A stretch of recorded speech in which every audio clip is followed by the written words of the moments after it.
Welcome to math forest groups and rings chapter first lecture 10th। आज हम करेंगे examples of subgroups. हमने last topic complete किया था जिसमें हमने union and intersection of subgroups किया था। वहां तक हमारे सब ग्रुप की सारी थ्योरम्स कंप्लीट हो जाती है। अब हम कुछ एक सब ग्रुप्स के एग्जाम्पल्स करते हैं, कॉमन एग्जाम्पल्स। तो हमारे पास आता है एग्जाम्पल फर्स्ट। क्या कहता है हमें? Show by an example, show by an example that union of two subgroups need not to be subgroups is not necessary to be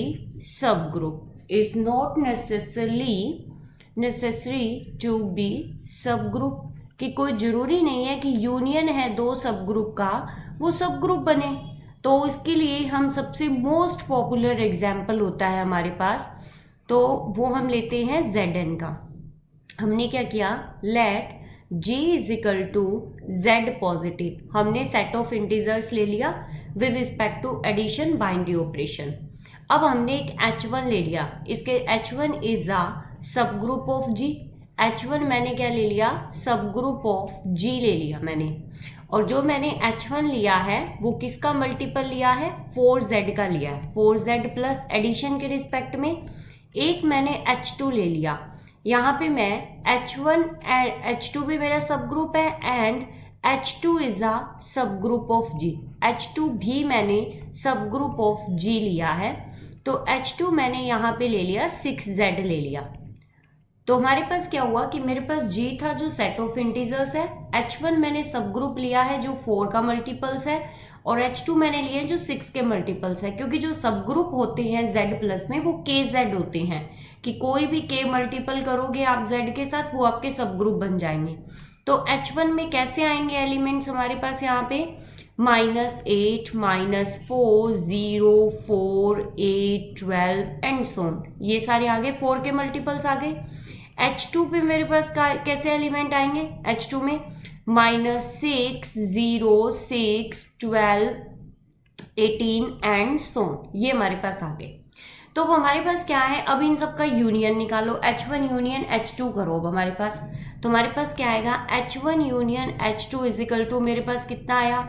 -8, -6 और आपके पास कितना आ जाएगा यहाँ पे? -4, 0, 4, 6, 8, 12 ऐसे आपके पास चलता जाएगा। ठीक है, इस तरीके से।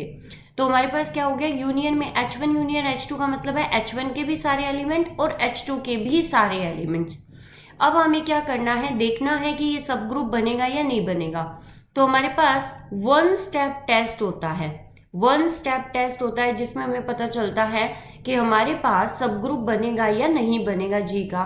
तो उसमें हम क्या करते हैं? अगर A minus let A B अगर मेरा H1 यूनियन H2 से है और A माइनस बी बिलोंग कर जाता है H1 यूनियन H2 से, तो हमारे पास ये क्या बन जाएगा? सब ग्रुप बन जाएगा। ये कंडीशन है हमारे पास।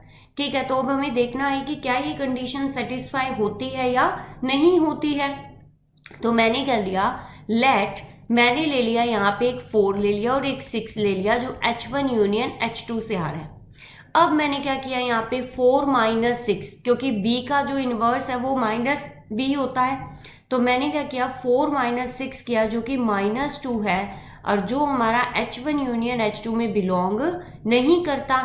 इट मीन जो फर्स्ट वन स्टेप टेस्ट है वो मेरा क्या हो गया? फेल हो गया। यहाँ पे क्या हो रहा है? ये फेल हो रहा है। तो यहाँ पे हमारे पास क्या हुआ कि क्लोजर प्रॉपर्टी सेटिस्फाई नहीं हो रही है एक तरीके से, कि यहाँ पे आपको साफ साफ दिखाई दे रहा है कि अगर आप 4 और 6 को ऐड भी करते तो 10 आता आपके पास। तो फर्स्ट क्लोजर प्रॉपर्टी ही सेटिस्फाई नहीं होती आपकी। तो हमने वन स्टेप टेस्ट से दिखाओ चाहे क्लोजर प्रॉपर्टी से दिखा दो, आपको ये दिखाना है कि union of two subgroup is need not to be subgroup. तो कल तो हमने क्या किया था? थ्योरम की थी जो लास्ट वीडियो था उसमें। आज हमने आपको एक एग्जाम्पल दिखा दिया कि अगर आपको यूनियन को सब ग्रुप होना है तो एक दूसरे के अंदर कंटेंट होना पड़ेगा। फॉर एग्जाम्पल कंटेंट होने वाली थ्योरम कैसे बताते हो? फॉर एग्जाम्पल अगर यूनियन को सब ग्रुप होना है तो आइदर आपके पास H1 सबसेट होना चाहिए H2 का और H2 सबसेट होना चाहिए H1 का। अगर मैं लेती, इसका एग्जाम्पल क्या है, अगर हम H1 लेते 4Z एंड H2 लेते हम 2Z, तो हमारे पास क्या होता, डेफिनेटली इन दोनों का जो यूनियन होता वो सब ग्रुप बन जाता, क्योंकि 4Z के सारे एलिमेंट 2Z के अंदर कंटेंट होते, तो हमारे पास क्या हो जाता कि H1 यूनियन H2 सब ग्रुप हो जाता। पर यहाँ पे नाइदर तो H1 कंटेंट है H2 के अंदर, नोर H2 कंटेंट है H1 के अंदर, इसलिए इसका यूनियन सब ग्रुप नहीं बन पाया। तो यहाँ पे वो थ्योरम क्लियर हुई लास्ट वाली इस एग्जाम्पल से। नेक्स्ट क्वेश्चन पे आते हैं हम। इसका नेक्स्ट एग्जाम्पल क्या है, example second, let X be an element of group G। X कोई ग्रुप G का एलिमेंट है। प्रूव दैट, अब हमें प्रूव करना है, set H is equal to Xn where n belongs to integers of all integral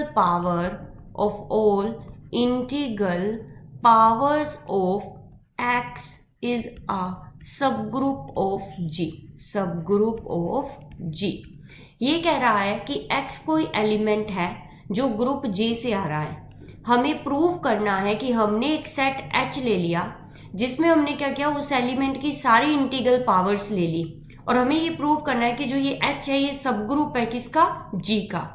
वैसे भी हमने एक डेफिनेशन की थी integral power of an element. हमने वो डेफिनेशन क्या की थी कि अगर हम X की पावर n करते हैं और उससे कोई सेट बनाते हैं तो वो हमारा क्या बनता है, ग्रुप बनता है। तो अब यहाँ पे ये डेफिनेटली उस डेफिनेशन को सेटिस्फाई कर रहा है, पर अब हम इसे वन स्टेप टेस्ट से प्रूव करके दिखाएंगे कि ये सब ग्रुप ऑफ G है। तो अब हम सॉल्यूशन करते हैं। यहाँ पे हमें क्या करना है, लेट H को लिखते हैं सबसे पहले। इंटीग्रल पावर्स है, मतलब x की पावर -2, x की पावर -1, x की पावर 0, x की पावर 1, x की पावर 2, x की पावर 3 एंड सो ऑन चलता जाएगा। वेयर x आ कहाँ से रहा है, G से आ रहा है। x G से आ रहा है, तो हेयर x की पावर 0 किस में बिलोंग कर रहा है, H में बिलोंग कर रहा है। इट मीन्स आइडेंटिटी क्या हुई, x की पावर 0 मतलब 1 हो गई आपकी आइडेंटिटी, तो जो H है आपका वो नॉन एम्प्टी हुआ आपके पास। तो अब हमें क्या करना है, पहली कंडीशन सेटिस्फाई हो गई हमारे पास कि हमारे पास ये जो सेट है वो नॉन एम्प्टी है, क्योंकि x जो एलिमेंट है वो G से आ रहा है। x की पावर 0 भी इसमें है, जो आइडेंटिटी मल्टीप्लीकेशन चल रहा है ये हमारे पास, क्योंकि हमने पिछली बार भी किया था, डेफिनेशन की थी हमने x की पावर n वाला इंटीग्रल पावर्स ऑफ x है, तो मतलब जो बाइनरी ऑपरेशन चल रहा है वो मल्टीप्लीकेशन का चल रहा है आपके पास यहाँ पे। तो अब आपको क्या करना है, यहाँ पे सबसे पहले दो एलिमेंट लेने हैं, लेट x की पावर a और x की पावर b, क्योंकि h के एलिमेंट कैसे होंगे, x की पावर में होंगे। x की पावर a और x की पावर b कोई भी दो एलिमेंट है किसके, h के, और जिसमें से a एंड b क्या है आपका, कोई इंटीजर है, सम इंटीजर्स। तो हमारे पास क्या हुआ, कंडीशन सेटिस्फाई हो रही है कि x की पावर a और x की पावर b किस में चला गया, h में चला गया। अब हमें क्या करना है, वन स्टेप टेस्ट देखना है। तो नाउ वन स्टेप टेस्ट क्या होता है, ए बी इनवर्स वाला। ए बी इनवर्स किस में बिलोंग करना चाहिए, H में बिलोंग करना चाहिए। यहाँ A की जगह क्या पड़ा है, x की पावर a, और B की जगह क्या पड़ा है, x की पावर b। तो यहाँ पे हम क्या लेंगे, यहाँ पे x की पावर a इंटू एक्स की पावर b का इनवर्स, तो x की पावर b का इनवर्स, तो ये क्या आएगा, x की पावर a x की पावर -b। तो यहाँ पे क्या आया, x की पावर a -b आया आपके पास, where a -b belongs to integer, क्योंकि subtraction of two integer is a integer, और x किस में बिलोंग कर रहा था आपका, h G में बिलोंग कर रहा था, और x की पावर्स थी जो इंटीग्रल पावर्स थी वो किस में बिलोंग कर रही थी, h में बिलोंग कर रही थी। दस हमारे पास क्या हो गया, x की पावर a और x की पावर b किस में थी, h में थी, एंड x की पावर a -b किस में चला गया, h में चला गया, क्योंकि a -b क्या था, इंटीग्रल पावर था। By one step test h क्या हो गया, h is a subgroup of g, तो ये बन गया मेरा सब ग्रुप ऑफ g बन गया। तो अब हमारे पास क्या है कि ये सिंगल एलिमेंट से जनरेट हुआ है, जो ये H है ये एक सिंगल एलिमेंट से जनरेट हुआ है। जब आप आगे नेक्स्ट वीडियो करोगे साइक्लिक ग्रुप का तो आपको पता चलेगा कि कोई सिंगल एलिमेंट से जब जनरेट होता है कोई भी ग्रुप तो उसे हम साइक्लिक ग्रुप कहते हैं। वो आप आगे डिटेल में पढ़ेंगे नेक्स्ट लेक्चर में। तो अब हमारे पास नेक्स्ट एग्जाम्पल क्या है? नेक्स्ट एग्जाम्पल आपके लिए होमवर्क है जो आपको घर पे ट्राई करना है। एग्जाम्पल 3, इसमें क्या है? If G is the multiplicative group of positive rational numbers,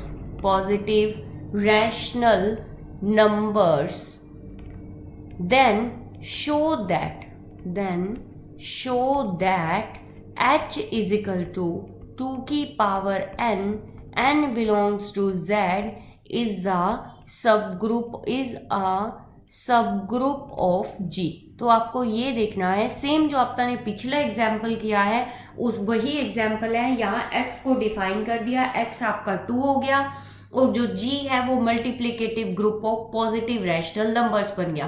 कुछ नहीं है, जो पहला मैंने सेकंड एग्जाम्पल करवाया है उसी सेकंड एग्जाम्पल जैसा है, तो ये आपको घर पे ट्राई करना है। थर्ड एग्जाम्पल नेक्स्ट हमारे पास आता है। नेक्स्ट एग्जाम्पल देखो, example number 4, let G is equal to Z plus set of integers है with respect to addition.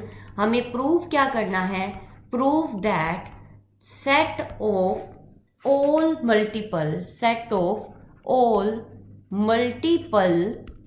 Multiple of integers, जो इंटीजर्स है बाय अ फिक्स्ड इंटीजर। और कैसा है? जिसमें कोई फिक्स इंटीजर लिया है, fix integer k is a subgroup of G। तो कहने का मतलब क्या है इसका, मैं ब्रैकेट में लिख देती हूँ कि इसका मतलब ये है कि जो मैंने सेट ऑफ इंटीजर लिया Z प्लस लिया तो वो कैसा हुआ मेरे पास? -3, -2, -1, 0, 1, 2, 3 and so on. Fix integer का मतलब kz कर दिया मैंने, इंटीजर्स के साथ कोई फिक्स्ड इंटीजर को मल्टीप्लाई कर दिया k को, तो वो कैसा हो जाएगा आपके पास? -3k, -2k, -k, 0k, 2k, 3k and so on. तो ये कहना चाह रहा है कि अगर हम कोई सेट ऑफ इंटीजर्स लेते हैं विद रिस्पेक्ट टू एडिशन तो उसके जो सब ग्रुप्स होंगे वो कैसे होंगे कि कोई भी फिक्स इंटीजर उठाओ और उसे z के साथ मल्टीप्लाई कर दो तो वो जो सेट बनेंगे वो आपके क्या बनेंगे? सब ग्रुप्स बन जाएंगे। तो अभी हम वैसे एग्जाम्पल शुरू से ही करते आ रहे हैं, हमें पता चल चुका है अब तक तो कि सेट ऑफ इंटीजर्स के सब ग्रुप कैसे होते हैं। फिर भी अब हम इसे एक थ्योरम मान लो या चाहे कैसे भी मान लो, इसे प्रूव कर रहे हैं कि जो सेट ऑफ इंटीजर्स होते हैं उनके सब ग्रुप किस टाइप के होते हैं। कोई फिक्स इंटीजर को z के साथ मल्टीप्लाई कर दो तो वो हमारे क्या बन जाते हैं? सब ग्रुप बन जाते हैं। जैसे 2z, 3z, 4z, 5z, ये सारे क्या है? सब ग्रुप्स है सेट ऑफ इंटीजर्स के। तो अब हम इसका सॉल्यूशन करते हैं। सॉल्यूशन किया, let g is equal to, g हमारे पास -2, -1, 0, 1, 2, 3 एंड सो ऑन, ये हो गया हमारे पास g। अब हमारे पास क्या है यहाँ पे? लेट h क्या है? k से मल्टीप्लाई कर दो, -3k, -2k, -k, 0k, 2k, 3k and so on, ये हो गया h। अब हमारे पास क्या है? देयरफॉर h मेरे पास क्या हो गया? नॉन एम्प्टी हो गया, क्योंकि कम से कम 0 तो उसमें आएगी ही आएगी। तो हमारे पास क्या है? h मेरा नॉन एम्प्टी है। अब हमारे पास यहाँ पे क्या हुआ? Here h is a subset of g। हमें दिखाई दे रहा है कि h सबसेट है g का, क्योंकि जब इंटीजर्स को कोई इंटीजर के साथ मल्टीप्लाई करते हैं तो इंटीजर्स ही बनता है। तो g सारे इंटीजर्स को कंटेन कर रहा है तो h के इंटीजर्स को भी कंटेन करेगा। हमें पता है h सबसेट है g का। हमें प्रूव क्या करना है? वी हैव टू शो, हमें क्या शो करना है? That H is a subgroup of G, H is a subgroup of G। मुझे ये सबग्रुप शो करना है। तो बाय वन स्टेप टेस्ट मैं H के कोई 2 एलिमेंट लेके चलूंगी, ए बी इनवर्स करवाऊंगी कि H में बिलोंग कर रहा है। तो मैंने लेट किया X इज इक्वल टू ए के टाइप का एलिमेंट है। क्यों?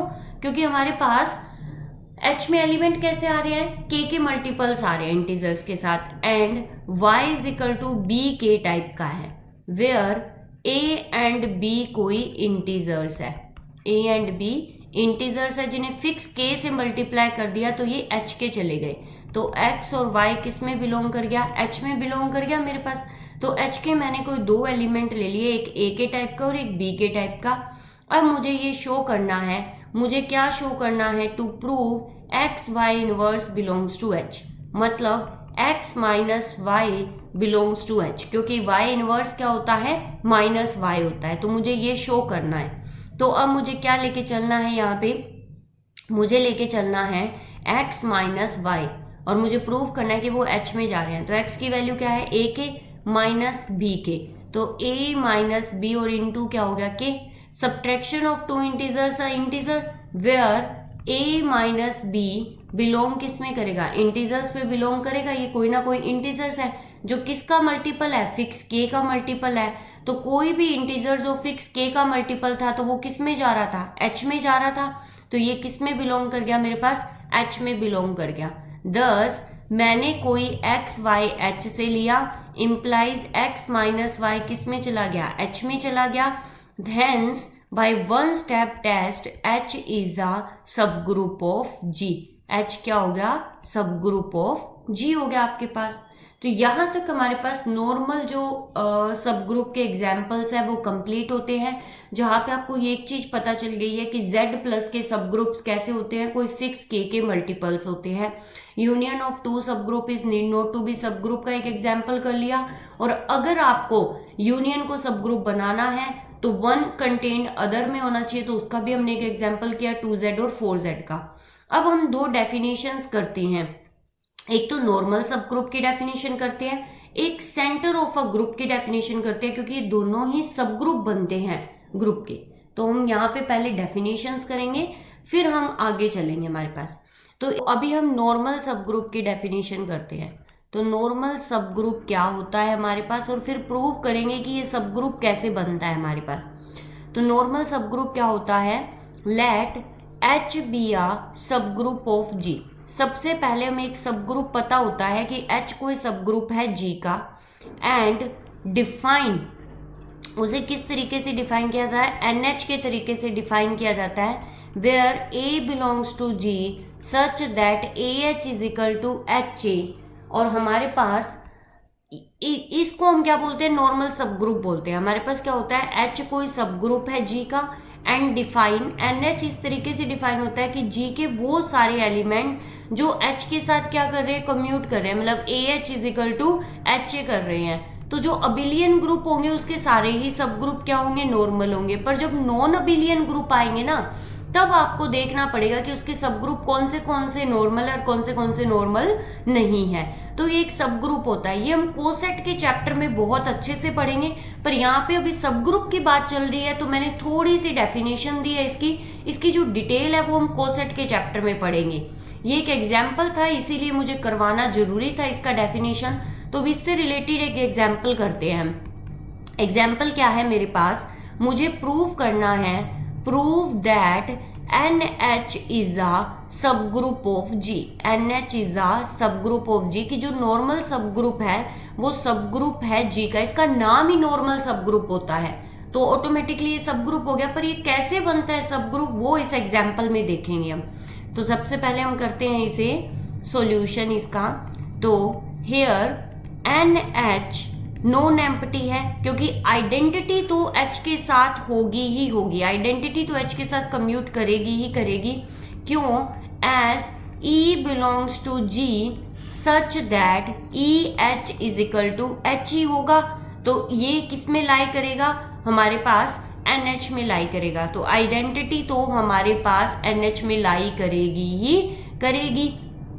तो let A1 and A2 belongs to NH। कोई दो एलिमेंट है A1 और A2 जो NH में जा रहे हैं, क्योंकि NH में किस टाइप के एलिमेंट है, वो G के एलिमेंट्स जो H के साथ क्या कर रहे हैं, कम्यूट कर रहे हैं। तो G के कोई दो एलिमेंट है A1 और A2 जो NH में बिलोंग कर रहे हैं। NH का बिलोंग करने का मतलब क्या होगा, A1H is equal to H A1, A2H is equal to HA2, तभी NH में बिलोंग करेंगे। अब ये NH में बिलोंग कर गए, अब हमें ये शो करना है इनके इनवर्स भी NH में बिलोंग करते हैं। तो हमें सबसे ज्यादा जरूरत A2 इनवर्स की है, तो अभी हम क्या करते हैं, A1 और A2 G के एलिमेंट्स है। A1 and A2 also element of G के एलिमेंट्स है, इट मीन्स A1 इनवर्स भी G में है और A2 इनवर्स भी किस में है, G में है। पर अभी हमें ये शो करना है कि A2 इनवर्स और A1 इनवर्स NH में भी होगा। तो वो कैसे होगा, A2H is equal to HA2 लेके चली हूं मैं। तो मुझे क्या करना है, बोथ साइड प्री और पोस्ट मल्टीप्लाई कर दू, pre and post multiply of A2 inverse मैं अप्लाई कर सकती हूँ क्योंकि A2 इनवर्स G में बिलोंग करता है। तो A2 inverse A2H A2 inverse is equal to A2 inverse H A2 inverse.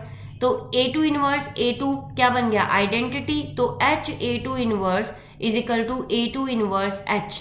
तो अब यहां से क्या इंप्लाइज होता है, so A2 inverse belongs to NH, की A2 इनवर्स NH में बिलोंग करता है। कि मतलब अगर A1 A2 NH में बिलोंग कर रहे हैं तो A1 A2 इनवर्स भी NH में बिलोंग करेंगे, ये तो हमने प्रूव कर दिया।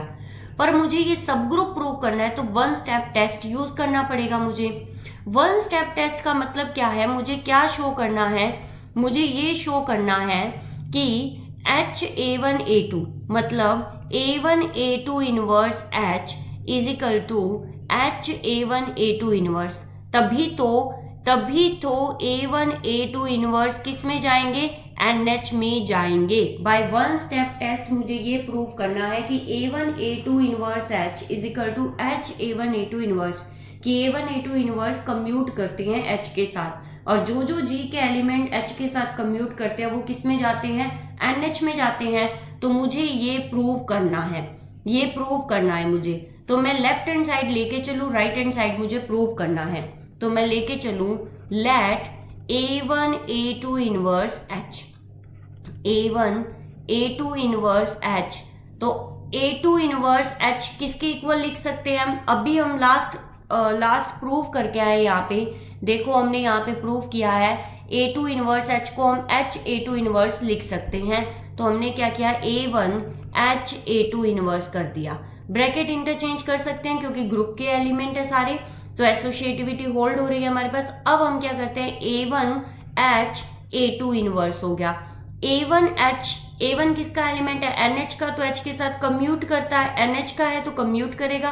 तो इसको हम क्या लिख सकते हैं, H A1 A2 इनवर्स। तो ये क्या आ गया मेरे पास, H A1 A2 इनवर्स। तो A1 A2 इनवर्स H के साथ क्या कर गया, कम्यूट कर गया।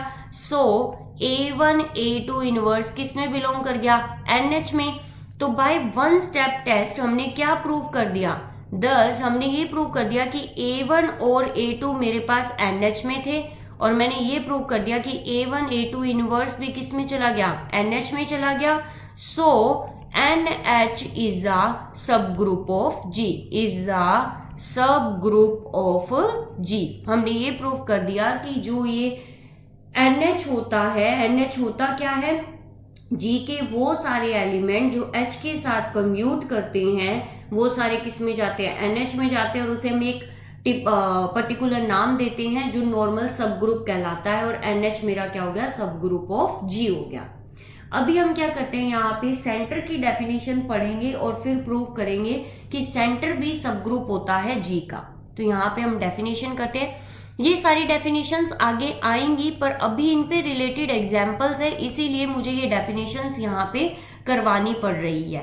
तो मेरे पास क्या हो गया, let G be a group, G कोई ग्रुप है मेरे पास, and ZG is equal to, ZG क्या होगा, सेंटर ऑफ G से डिनोट करते हैं हम उसे, उसमें क्या आते हैं, A belongs to G such that AX is equal to XA for all X belongs to G is called center of the G, इसे हम सेंटर बोलते हैं G का। तो अब हमारे पास क्या हुआ, G मैंने कोई ग्रुप ले लिया, with respect to multiplication, multiplication के रिस्पेक्ट में लिया। कोई भी set, the set ZR, the set ZG is equal to A belongs to G such that AX is equal to XA for all X belongs to G is called the center of the G। ये होती है centre की definition. अब हमारे पास centre की definition हो गई। Centre actual में होता क्या है, इसका एक्चुअल में देखो सेंटर होता क्या है। सेंटर होता है जी के, वो देखो अगर अबिलियन ग्रुप है तो हर एलिमेंट ही कम्यूट करेगा, जी का हर एलिमेंट कम्यूट करेगा, तो सेंटर जी के इक्वल हो जाएगा। बात आती है नॉन अबिलियन में। जब हमारे पास नॉन अबिलियन है, इट मीन्स सारे के सारे एलिमेंट कम्यूट नहीं कर रहे हैं, तब हमें सेंटर ऑफ जी निकालना होता है। तब हम क्या करते हैं, कलेक्शन उन एलिमेंट्स की कलेक्शन होती है जो जी के हर एक एलिमेंट के साथ कम्यूट कर, जी के ही एलिमेंट जो जी के सारे एलिमेंट के साथ कम्यूट करेंगे, उन सब की एक कलेक्शन बनाते हैं और वो कलेक्शन किस में जाती है, सेंटर ऑफ जी में जाती है। तो हमारा एग्जाम्पल क्या है, एग्जाम्पल ये है कि prove that ZG is a subgroup of G। हमें ये प्रूव करना है, सेंटर होता है ना जो G का, वो सब ग्रुप होता है G का। तो अब हमें प्रूव करना है, तो हम कैसे प्रूव करेंगे, देखो सॉल्यूशन करेंगे। सबसे पहले हम लेंगे let G be a group. G मेरे पास ग्रुप है with respect to multiplication, multiplication के रिस्पेक्ट में। अब हमारे पास क्या है, यहाँ पे ये आ गया मेरे पास मल्टीप्लिकेशन। यहाँ पे जो है पर्टिकुलर जो मैंने मल्टीप्लिकेशन लिया, आप स्टार भी ले सकते हो, तो A star X is equal to X star A होगा। पर अभी ये एग्जाम्पल में मल्टीप्लिकेशन की बात चल रही थी, इसलिए मैंने इसे पर्टिकुलर मल्टीप्लिकेशन पे डिफाइन कर दिया था। पर कोई जरूरी नहीं है, आप यहाँ पे बाइनरी ऑपरेशन लेके चल सकते हो। तो अब आपके पास क्या होगा, let G be a group with respect to multiplication. G कोई ग्रुप है जो मल्टीप्लिकेशन के रिस्पेक्ट में है मेरे पास। अब मेरे को पता है कि ZG क्या है मेरे पास, A belongs to G such that AX is equal to XA for all X belongs to G। Z मेरे पास कोई सेट है जो इस तरीके से डिफाइन हुआ है। अब ये जो मेरा ZG है ना, वो नॉन एम्प्टी है। बिकॉज नॉन एम्प्टी क्यों है, क्योंकि आइडेंटिटी ZG में बिलोंग करेगा ही करेगा। आइडेंटिटी हर किसी के साथ कम्यूट करता है, तो ZG मेरा नॉन एम्प्टी है। आइडेंटिटी तो ZG में जाएगा ही जाएगा, क्योंकि आइडेंटिटी क्या होता है, EX is equal to XE for all X belongs to G। तो मेरे पास यहाँ पे क्या हो गया, आइडेंटिटी बिलोंग्स टू ZG। तो आइडेंटिटी तो ZG में चला गया, ZG नॉन एम्प्टी सबसेट हो गया G का। तो अब हमें ये प्रूव करना है कि ZG है वो मेरा सब ग्रुप है। तो बाय वन स्टेप टेस्ट मुझे ZG के कोई दो एलिमेंट लेने हैं, तो मैंने A1 और A2 ZG से ले लिए। A1 A2 अगर ZG में है तो it means A1X is equal to XA1 for all X belongs to G, A2X is equal to XA2 for all X belongs to G। अब मुझे ये भी शो करना है कि अगर A1 A2 ZG में है तो A1 A2 का इनवर्स भी ZG में है। तो मैं A2 का इनवर्स करके देख लेती हूँ। प्री एंड पोस्ट मल्टीप्लाई, इसे मैं इक्वेशन 1 का नाम दे दूं, इसे इक्वेशन 2 का। Pre and post multiply of A2 inverse in equation second. Equation second में प्री और पोस्ट मल्टीप्लाई किया तो A2 inverse A2 X A2 inverse is equal to A2 inverse X A2 inverse. तो आपके पास क्या आ गया, यहाँ पे ये आइडेंटिटी बन गया, X A2 inverse is equal to A2 inverse X, और ये आपका आइडेंटिटी बन गया। तो यहाँ से मेरे को ये शो हो गया for all X belongs to G। तो यहाँ से मुझे एक शो हो गया इम्प्लाइज A2 इनवर्स ZG में चला गया, कि अगर A1 A2 ZG में है तो उनके इनवर्स भी ZG में है। इतना मुझे पता चल गया। अब मुझे वन स्टेप टेस्ट में से क्या प्रूव करना है कि A1 A2 ZG में है तो A1 A2 इनवर्स भी ZG में है। A1 A2 इनवर्स का मतलब क्या है, मुझे प्रूफ क्या करना है, A1 A2 ZG में है इम्प्लाइज A1 A2 इनवर्स भी ZG में है। दैट इज, इसका मतलब है A1 A2 inverse X is equal to XA1 A2 inverse for all X belongs to G। ये मुझे प्रूव करना है, तो मैं लेफ्ट हैंड साइड लेके चलूंगी और राइट हैंड साइड प्रूव करूंगी।